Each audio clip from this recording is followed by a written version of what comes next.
Production प्रस्तुति।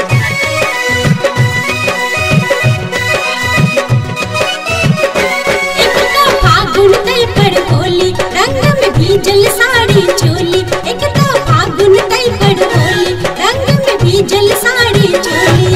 यो झाजी बात हमर मान लिया, यो मान लिया, फिर नहीं बेटब हमसे जान लिया।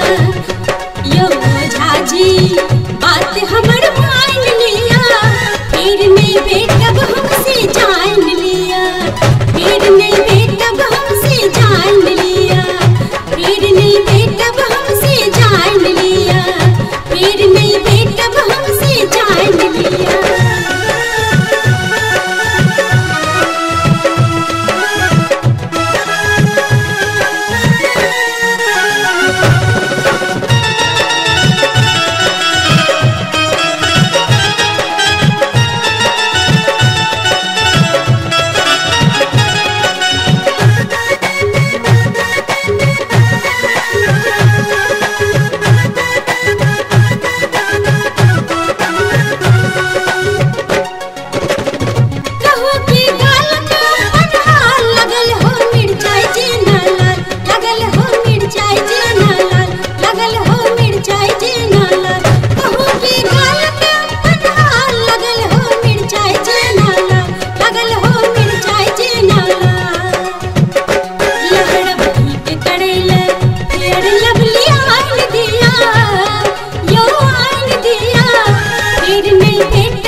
रंग में भीजल साड़ी चोली, एक तो फागुन तई पर होली रंग में भीजल साड़ी चोली।